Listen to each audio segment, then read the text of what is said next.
Good morning, ladies and gentlemen. My name is Amy, the MC for this section. Please welcome our next speaker, Mika Bovlet. Hailing all the way from the Netherlands and now residing in Germany. With over 25 years of web development experience, she's a seasoned expert in digital accessibility. Her talk will focus on bending arguments against accessibility by making it relatable to daily life. Let's welcome Mika Bovlet.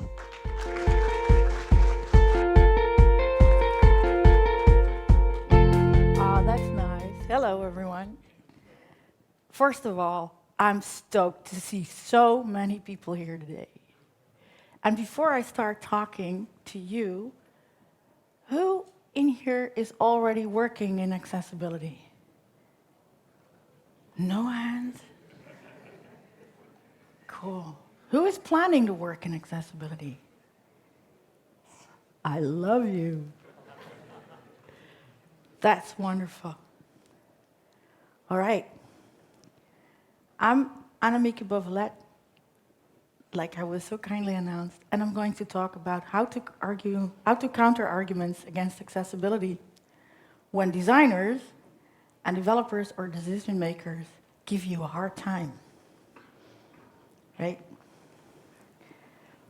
A little bit about me, but not too much, because then you'll be bored out of your mind. Most people call me Anne, because Annemieke is hard to remember, so feel free to do so. You can always come to me and talk to me through any channel possible. I welcome that very much. I'm also very direct. If I'm too direct, please let me know. I'm trying to find the order, what you see and what I see. Okay, so I created my first commercial website 26 years ago. I had no idea what I was doing. I was using this horrible tool called Front Page, but, but at that time, that was the thing. Everything worked, it looked great. And I've been self-employed since 2008 because I figured out if I want to go my way in this work, I have to be able to decide for myself what I do. I'm part of the target group of accessibility. And something that is important to know is that many people think like, oh, you have to be in this job for 100 years to understand what it is about. I didn't discover accessibility until 4 years ago. There was a tweet about accessibility, it made me cry.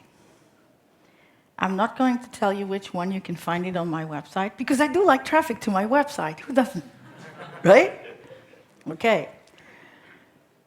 I am part of the group that is what I call the lesser suspects, because we all know that in accessibility. Everybody thinks this is for people with visual impairments, people with motoric impairments, but the group of people that accessibility for is way bigger than people think.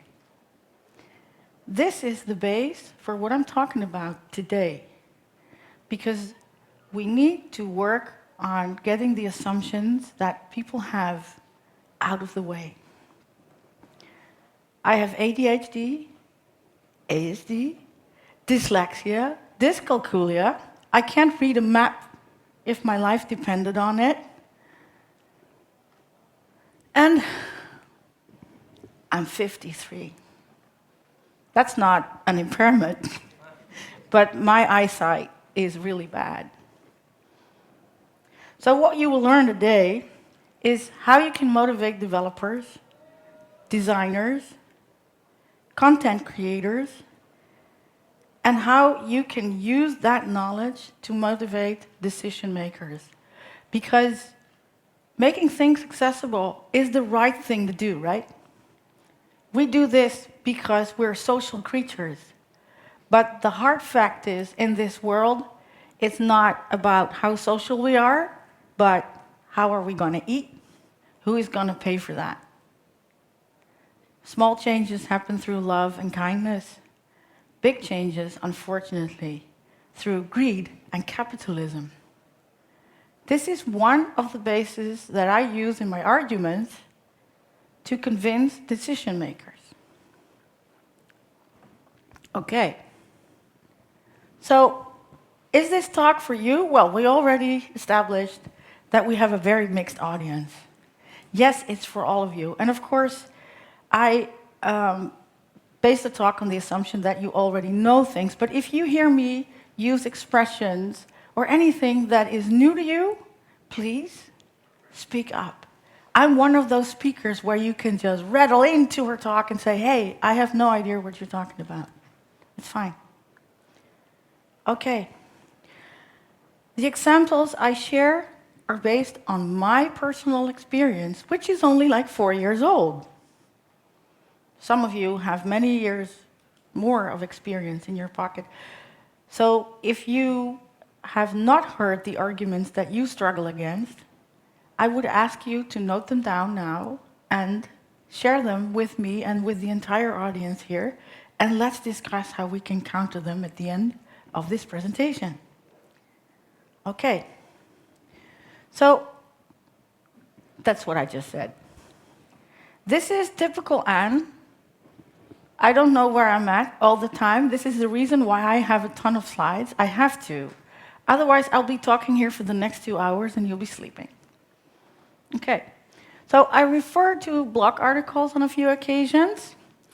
And at the end of this presentation, I'm going to share one short link where you can find all the articles I refer to, including a couple of bonus resources.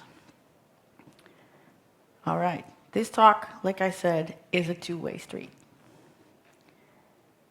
You get to share your arguments. We talked about this. You can make a list of arguments and share them with me. Right. The arguments. Okay. The first set of arguments is based on disbelief. Arguments like these can feel like the toughest ones. People who say, when you say this website needs to be adjusted, people say, yeah, it works for me. Right? We all know that one. It works for me. Yeah. Or we don't have any disabled visitors.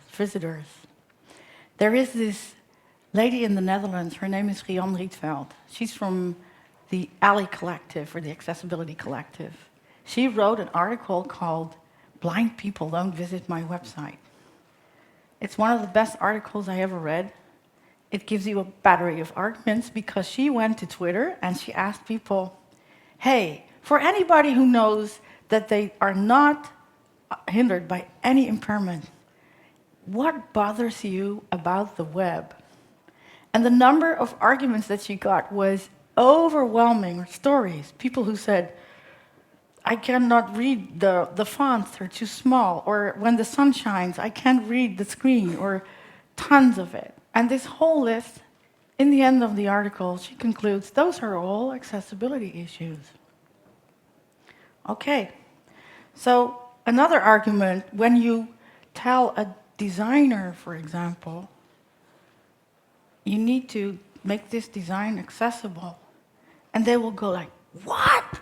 I've been doing this for so many years, and I went to school so-and-so, and training so-and-so, and this is how I learned it.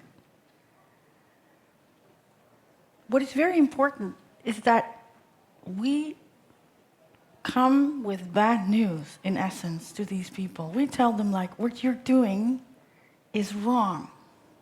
Nobody wants to hear that. It's smothering your creativity. Another set of arguments of disbelief. Are you saying I'm a bad designer or a bad developer? How dare you? Who are you to tell me I'm a bad developer? And maybe we didn't even say they're a bad developer. We just said, hey man, sorry, but there is no focus on the links in this page. That doesn't make you a bad developer. It means you have to adjust something in the code. It's very hard to reason with people who are in a state of anger. We all know that. They do not process any information. Now, what is important before you even start argumenting with people is to take a step back and actually see what is happening with this person. Why is this person so defensive? Why are they angry? And then try to relate with this person. Like, I am not trying to kick your shin here. This is a thing that we do together. Okay. Another one is, hey, you know there's a plugin for that, right? Many of you know what's coming here, right? We're talking about the overlay plugins. That's a topic that I could do 5 talks in a row about. Does anyone not know what an overlay plugin is? Yeah? Okay. An overlay plugin, sometimes you get onto a website, and then you see this very obvious disability symbol. Usually it's blue with a guy standing like this. Sometimes it's a wheelchair. And then when you click that button, it's going to give you a gazillion of options, and you can change the contrast and the font size and the... Most people are not aware that this actually hinders accessibility. I have friends who use screen readers who say, if I turn that on, I cannot use this website anymore. And we are angry in the accessibility world. We're so angry with all these overlay plugins, and we're going like, wow, they're bad, and they're commercial, and they just want to make money over the back of handicapped and impaired people. And what is important is that we need to remember that everybody is coming from a good intention. The people who create these plugins originally came from a good intention. And then they needed a lot of money, and then they got a ton of investors, and then a couple of millions and billions flew over the counter, and suddenly they're forced to make money. And they cannot make the choices that need to be made. That's as much as I would say to overlay plugins, but we don't need overlay plugins.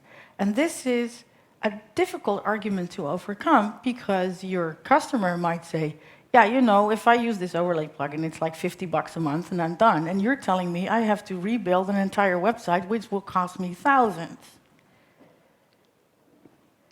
And again, it's the financial argument. I'm going to come back to how to counter those in a few, right? I'm just building up here. Okay, then we have fear. Fear of restriction. You cannot do that. No, not. It's all these negatives. Or fear of repercussions. People say, accessible websites can't be beautiful. They're always ugly. Look at that government website. Look at that tax website. They're all boring. That's not because you can't make a beautiful, accessible design. That's because the designers and their bosses are afraid to do it wrong. So they're going to stick to the absolute minimum and the WCAG guidelines and try not to take any risk. And this is something we need to get away from, because if we can get designers to have their creative flow and to go crazy with what they want to do, but in a way that form never goes over function, we can create beautiful sites. I know award-winning accessible websites with beautiful designs, right? And then there is fear of the unknown, because we all know that if I make my site accessible, it's so much work, because we live in WordPress, we live in an all-in-one culture. We are given tools with which we suddenly are the developer and the designer and the content creator and the marketing and the SEO person all in one. Which is nice, because it means you as a solo person can actually set up a complete website But still, all these jobs are different disciplines. And people are not being educated about what they might do, should have to do differently. We have a tendency to use no and not a lot. Okay, we all want to do things right. So when we see something that isn't right, you're like, don't do it that way. You cannot do this. You shouldn't do that. You cannot use that feature. Who here likes sliders? Nobody likes sliders? I have a room with 100% people who don't like sliders? What do you do when your customer likes sliders? Are you going to tell them you can't use sliders?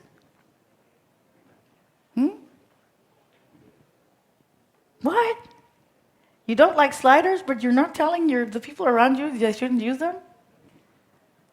This is going to be an interesting session here, guys. All right. You cannot use that tool. Or, I'm drifting off again, happens to me all the time. Telling people no and not is decapacitating. I practiced for half an hour before I could say that word. Okay. The fear of legal liability.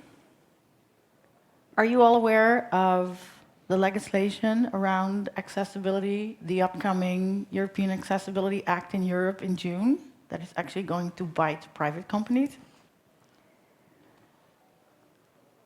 Did it ever occur to you that, for example, a hosting company that sells a domain to a private person has a business-to-consumer process and has to be fully accessible? Did you know that? Do you know how much business we can conduct in the next couple of years? I know, that sounds mean to use that argument, but this is the argument that you need. Okay. People can also be afraid of getting sued. I'm not going to mention the fines, you're going to faint. Then, people who are afraid that they can get fired. And it's overwhelming, right? It feels like rocket science. And why should it? Why should we worry when we are content creators about the development part? Or the other way around? These disciplines need to work together. And getting people to work together is what is going to help you to counter arguments. The documentation is drier than the Sahara in midsummer. Has any one of you ever tried to read the WCAG guidelines? Right? Yeah, me too. I was like, I don't get it. I really didn't get it. I panicked. And then I found that there are people on the web that absolutely rock explaining this from what I say geek speak to human speak. I have a link on my page from a company that creates lovely videos that are like 1 minute, 2 minutes, and you can show these videos to your colleagues and to your friends. And you will see that all of a sudden they go like, it's not that hard, right? Okay.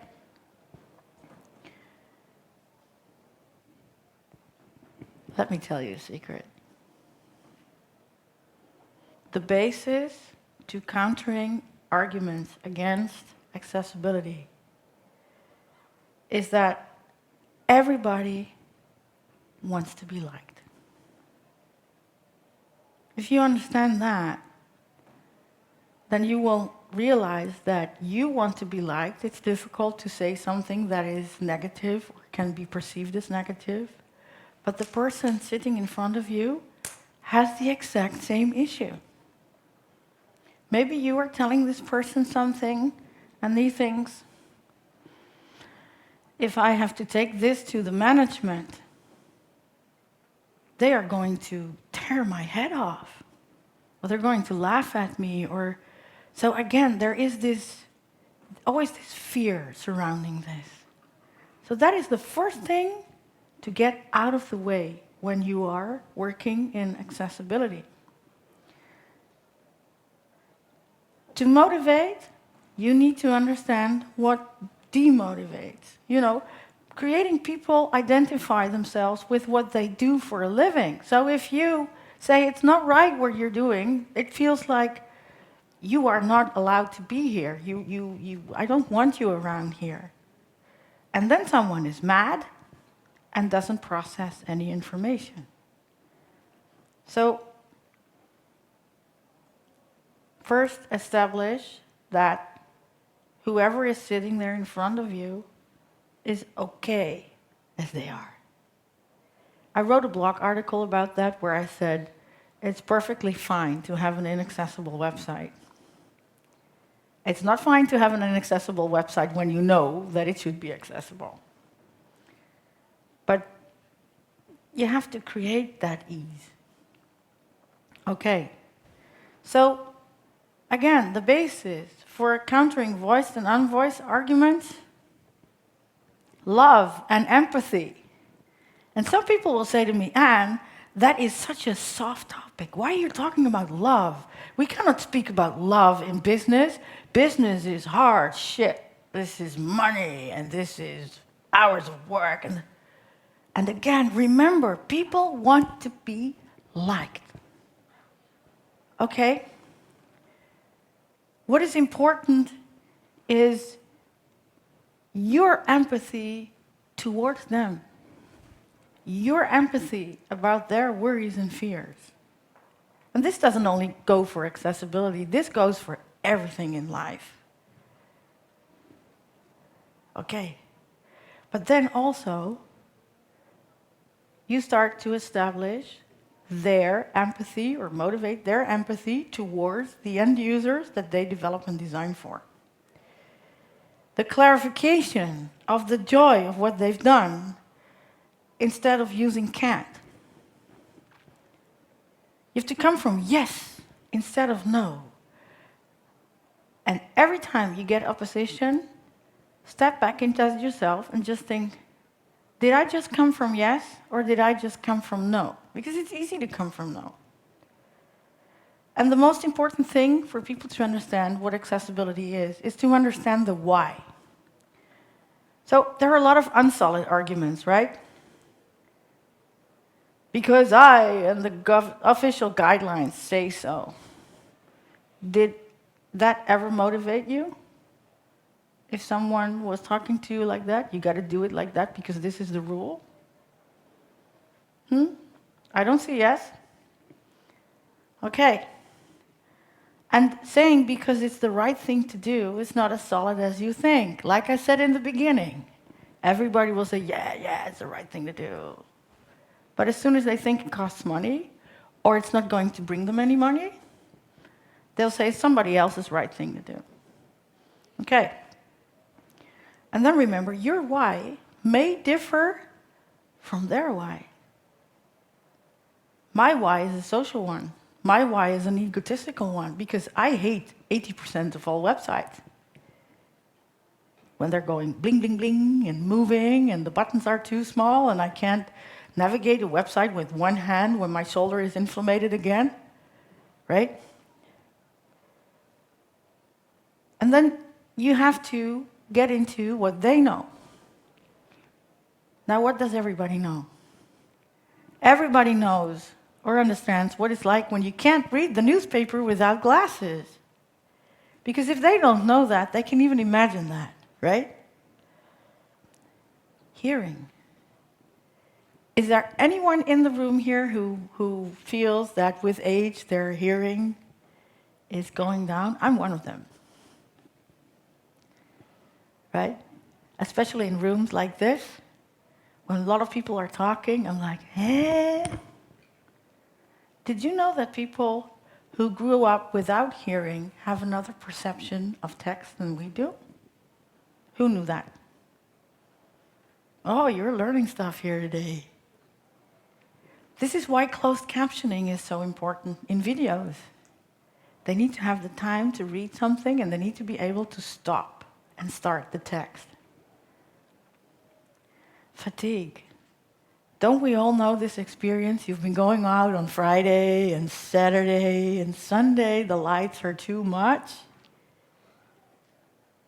And then you have to go and order online, and you come on this beautiful white and bright side where you're going like, okay, where are my sunglasses? Those are things that make people walk away from a website unconsciously. And this is a big factor in your arguing with managers, for example, because they always want numbers. And then you can ask them, okay, do an A/B test. An inaccessible website with bad color contrast is like a bad smell. You know, you come into a shop and it like stinks a little bit. And you have to stand in the line. And after a few minutes, you start thinking, I can buy that online. I'm not going to stay here. And you're walking out. This is an unconscious process. On the web, this is a conversion that didn't happen. And if you start talking conversions to the people who are handling the money in a project, then suddenly you're talking on another level. Oh, packaging frustrations. You know those packaging where you need concrete shears to open them? These wonderfully plastic glued packages?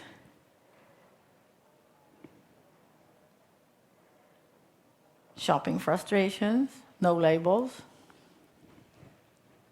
An annoying lack of information. If you can't find your way around. Those are experiences, if you find the analogies to that, with which you convince everybody working on a website to make it more accessible. Does anyone here know IKEA? You all know IKEA? Yeah? You all know how wonderful it is in IKEA if you have to go to the bathroom? They're going to make you run through all the lanes until you get to that bathroom 3 stories down. If you're sitting with someone who doesn't understand what an accessible website experience means, someone who cannot relate to that because they have all their faculties working fine, take them to a website with a mega menu without a skip link. Because then they will see that every time they change a page, they will have to tap through that menu 5 million times. It's what I call the IKEA experience. All right. And then, very important, if you are coaching a group of people in this regard, show them their power. We have the power. We create the web. We are the ones that can say, if we're in the development side, and say, hey, listen, underline that link. This is the CSS for that. This is how you do that. And suddenly that site becomes usable for a lot of people. You show them the power and show them their joy. If you conduct user testing, if you get your bosses and your employers and everyone around you to allow you to do user testing, share the joy that these people have when you solved something. This is so empowering. So, are you already thinking of ways of how you can convince the decision makers?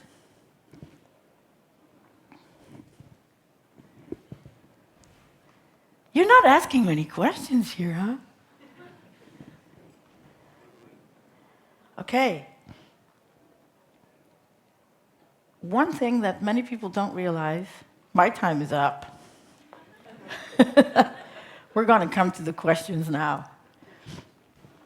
Is that people using assistive technology cannot be measured. It's not measured like a browser. It's not measured as a persona. You cannot measure this for privacy reasons. So the management is going to come and ask you for the numbers, and you're going to appeal to their common sense. I was speaking about conversion before. If you manage to explain that accessible websites convert better, like I have an example on my site where a British supermarket invested in making their web shop accessible. They threw in 35K, and it got them 13 million additional revenue every year. 20 years ago. Can you imagine what we can do now? Okay. So I brought on a couple of arguments. I've told you some of the arguments. What are you? Do you have arguments that you hear from the people around you against accessibility? Not my target group. Not my target group. Oh, I love that one. I love that one. So let's think of a case they're not my target group. Like a company that sells running shoes. People in wheelchairs are not my target group. I don't know. I mean, walking on high heels is not my favorite thing to do. So I will say there are women who don't like to walk on high heels, but they still have to go to a nice event, and then they have to walk on high heels, and they want to look pretty, and they will wear high heels. Why wouldn't people who cannot walk not wear running shoes? What convinces you so much that they are not your target group? Especially in shops that are making a lot of money, where only 0.5% more is a lot of dough. Have you ever tried using that argument, Bernard? I usually say maybe the person buying the thing is not the person using it. Yes, that's a good one as well. I might buy something for their Yeah. brand, This is, but this is also a great one when I speak about colorblindness. Did you know that 1 in 12 men is colorblind? That's 8%.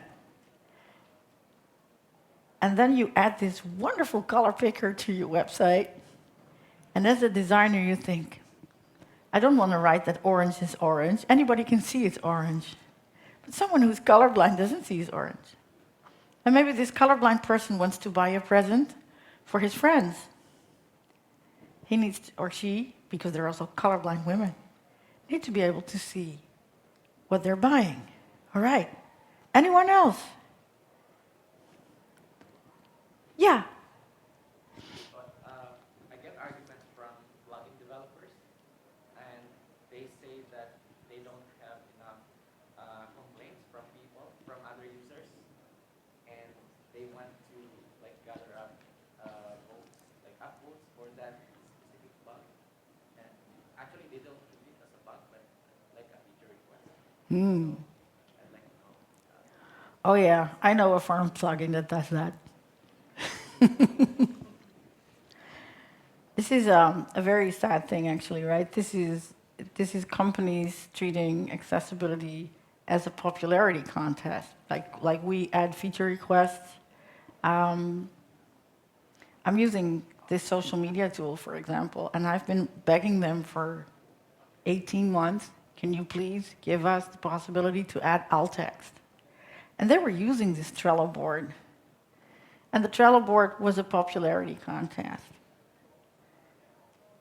And this is a really difficult discussion. So I like that you bring up this point. And this is where I would implore all of you to learn about the power of analogies. Like I have given you some examples of that.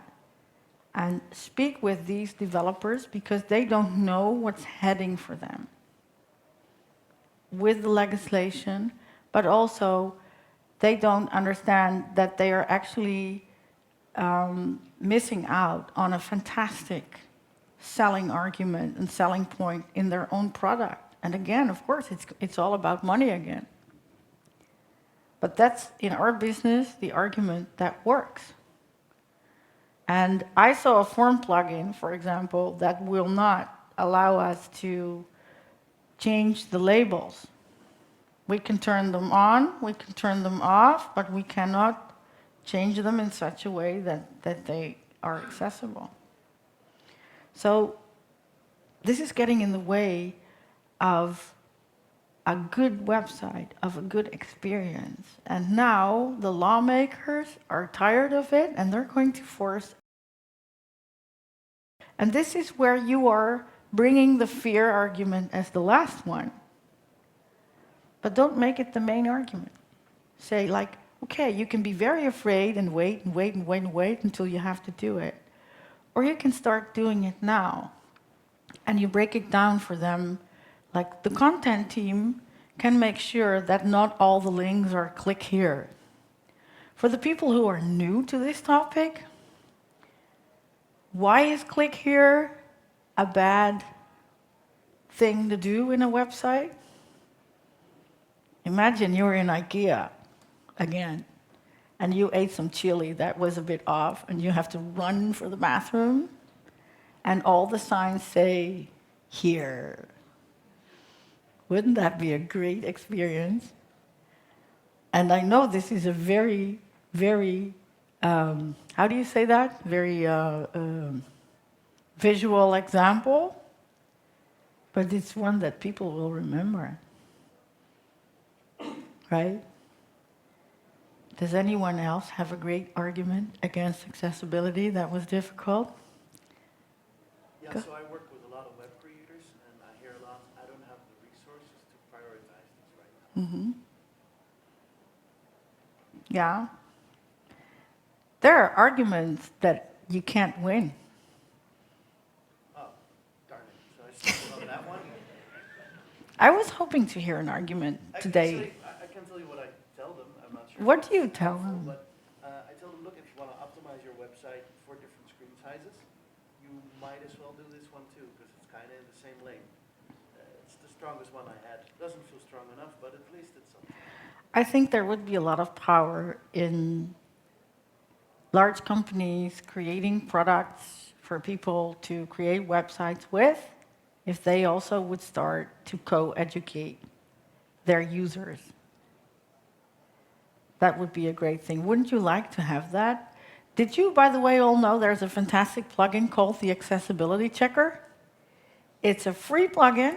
You can download it from the repo. And if you install it, it's going to tell you while you are creating your website on your own server. It's not going to some other funky server in faraway stand. And it's telling you live, hey, you can adjust this and you can adjust that. And then you will see that it's quite easy to do so. And if you show a tool like that to your friends and your colleagues and your coworkers, it's going to become a lot easier. It's going to become less stressful. Right. So, does anyone else have questions or remarks or?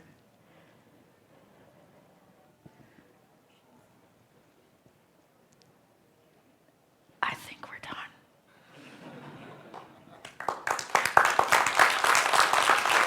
Thank you so much, Anne. This is such a great talk. Thank you for sharing your journey with us. Now we are open for Q&A. We just did the Q&A. Official Q&A, so from now on. Q&A. I forgot to give you one slide. Hey, it's not there. Okay, Okay. that slide is missing. No, I created one slide with a very big link written on it. It's Anne's link, ANNES.link/meetup-en. And this is the page where all the resources were, and the slide is missing. I'm very sorry. If you want to have this slide or this link, come and find me on Twitter. I'm there as Bovelet. Come find me on LinkedIn. Come find me here in WordCamp. I'm here for the next 3 days, 5. I'm 5 days here in Taipei if you're staying longer. Just come and find me. Okay. Thank you.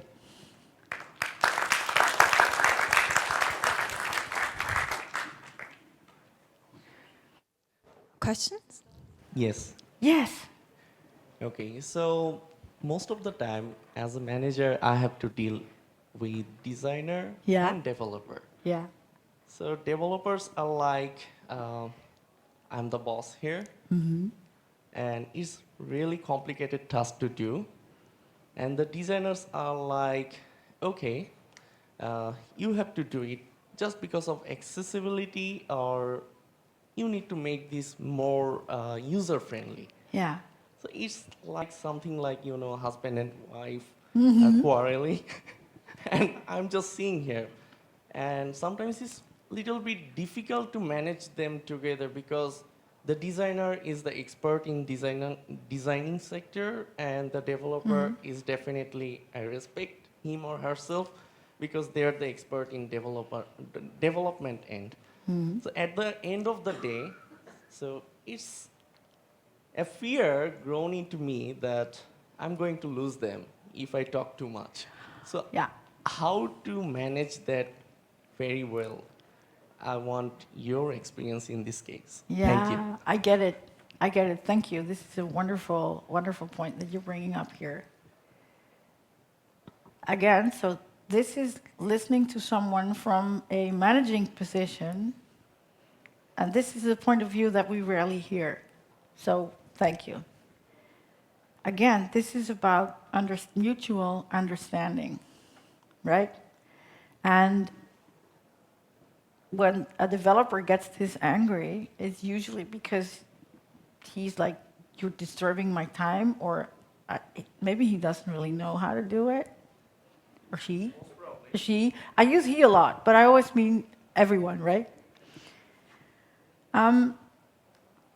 So when you have this situation, it means you need to create a mutual understanding. It could also be the other way around. So when a designer, for example, says it needs to be done like this, and the developer says, hey, buddy, but that's not accessible if you do it that way. It's the same situation. So what is important here is to sit down with all of them and explain again, like, I'm not attacking you. This is what I need to do. This is what we need to do to accomplish this mutual goal. Are you in an agency? Yes. So you are with your agency, you're trying to achieve this goal, and the person buying the website wants it to be accessible, right? Right. So there is anger there, and this is the anger that you need to flush with water, like you would quench a fire. So trying to find ways to find that they are empathizing towards each other. For developers, like, it's really hard to find the right resources on how to make something accessible. So this is more like, it's too much work, I'm pushing this away. So this is where I would say to you, if you are a non-developing manager, then get them to explain to you why they think it's hard, or ask them if they need time and resources to research it, because most of the time, this is a matter of deadlines. Right. And what is most important for everyone here who is managing teams and is walking into this, please understand, learning about accessibility takes time. And more resources are created online. One of them, if I preach for my own choir, is at the hackathon next week in CloudFest. We're going to create a central resource for accessibility frameworks. But it's hard for most developers to easily find the resources, so you can help them by finding those resources for them, or ask your developer, like, what do you need? How would you like me to help you and support you to learn about this? It's the same thing like a marketing department that says, we cannot add alt text to the images because it takes way too much time. That's not for the content creators to decide, because time is money. That's for the management to decide. So this is a problem you take to the management. And if you have someone over your head in the management, this is also a direction that you need to go in. And talk to them, because you will all need time to study this subject so you can ease back and say, hey, easy peasy, man, I know how this goes. And it's the same thing with designers. It's one thing I forgot to tell you during the presentation where designers say, yeah, you know, I just created this corporate design and these are the colors that we have to use. And I will say something like, cool, but when are you going to get creative? And this is passive-aggressive. This is me contradicting myself, saying you have to come from yes. But sometimes you have to rattle someone and make them think in new ways. And the same goes for developers. How do I find a way around this? How do I use this color set in such a way that the function is not pushed away by the form? Did I help you with this answer, or would you like to know more? Because then you have to come to me after the presentation.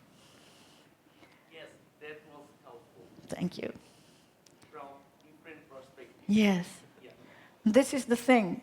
Look at everything from a different perspective. Step into the shoes of your users and of your colleagues and even of your competitors. Because if you're doing accessible things, you're doing better than your competitors if they're not. Any more questions? Now we're really done. Thank you so much, Anne. And I'm pretty sure if anyone has any more questions, feel free to find Anne at conference later today. And thank you again, Anne. Thank you.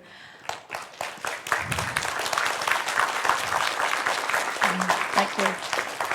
On the behalf of WordCamp Asia, we would like to give you this thank you gift.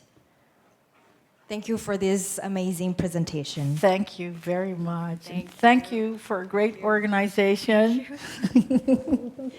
Thank you all for coming here. And see you around.